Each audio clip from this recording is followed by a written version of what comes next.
Hey everyone, welcome back to another video. Today we are jumping back into Jurassic World Evolution, and I've got a video with 5 tips when starting out to hopefully help people out when they're starting out new parks. Just things I've learned that I kind of wish I had taken into account at the start. So this can be applied on any island. I've been on the first 3 so far, but these will apply for all of them. So number 1 is don't overextend at the start of an island. So what I mean by that is when you're first starting out, maybe you there's a ton of buildings that you want to build, or you start building multiple enclosures. This can lead to things like having unnecessary power and money requirements when you don't really have a park that's pulling in a lot of guests. So you'll be needing more power, more money, more storm defense if that's relevant, and it can result in money shortages, basically meaning that you'll be sitting for ages waiting for a very slow trickle of money until you can start building things.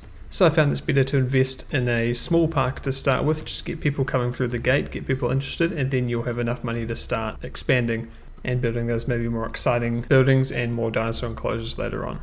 Number 2 is making strong dinosaur genomes. It's a waste of money to grow dinosaurs that have a low viability rating. So anything say below 60 or even 65, you're going to be getting that dinosaur is successfully grown maybe 2/3 of the time. Especially with your expensive ones that are carnivores, maybe $500,000 or more to grow.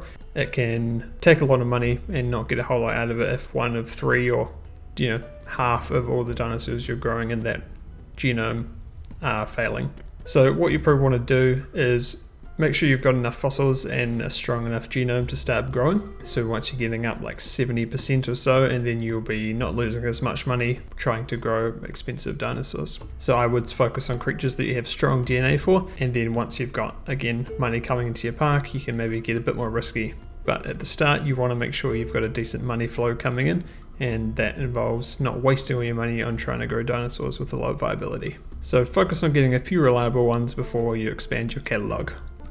Tip number 3 is using effective building upgrades. So you want to be smart with those so you can get more out of your buildings without having to build more and more, and have as little as possible, which will save space and also money in the short term. Some ones that have stood out to me are the adding more tasks to Ranger and ACU teams is extremely helpful. You can actually stack them, which is something I figured out. So you can have a Ranger building with maybe 4 of these task upgrades, and then your rangers will be able to do, say, 4 tasks in order, so you can kind of key them up, and it saves you having to start rekeying every 1 or 2 tasks. Other ones are increasing your viability from the creation labs. That's a really worthwhile upgrade if you can get that. It means you'll be able to get high reliability of dinosaur growth, and you'll be losing less money on that. And obviously the increased output from power stations as well. So each new power station for a small one is costing $500,000. So if you can do a $20,000 upgrade instead of paying $500,000 for a whole new station, it'll save you money and space. Tip number 4 is think about your building placement in advance. Don't be like me and build fences to the edge of the map and leave no room for viewing stations and things like that. Think about where you're going to be placing things like those viewing stations, like monorails, storm defenses, any key buildings. You want to make sure there's room in the central part of your park for food, drink, gift shops, that kind of stuff. So when you're laying things out, just think about that. So if you're building something that's far away, think, okay, you're going to want to get a monorail going out there, so you want to make sure there's enough room, and you don't want to be left with having to, say, build another fence cutting off the outside of your already built one just so you can fit a building like a viewing station or something. So if you can think about that from the start and then build your park with that in mind, you'll have a layout that's much smarter, and you won't be left with an awkward setup later on when you're starting to get into the later game with bigger buildings and more building variety as well. And finally, tip number 5 is make sure you can handle emergencies before expanding. So making sure that you can handle anything that's going to arise before expanding too far out of your island is really key.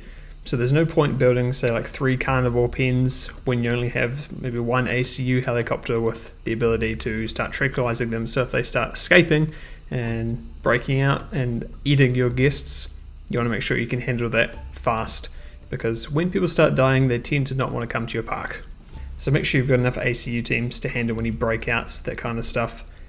Power for electric fences, so if your power goes off the grid and the electric fences go down, that's never a good sign. So make sure you're covered for those emergencies before you start getting too big. Same goes for islands that have storms, so you want to make sure that you've got storm defenses in key parts of your island before you start moving out, because if the storm damages all your power in the middle and you've got enclosures all over the island, that's not going to be very helpful. Same with emergency shelters, so guests can escape the storms or escape those previously mentioned dinosaurs that have broken out of your fences.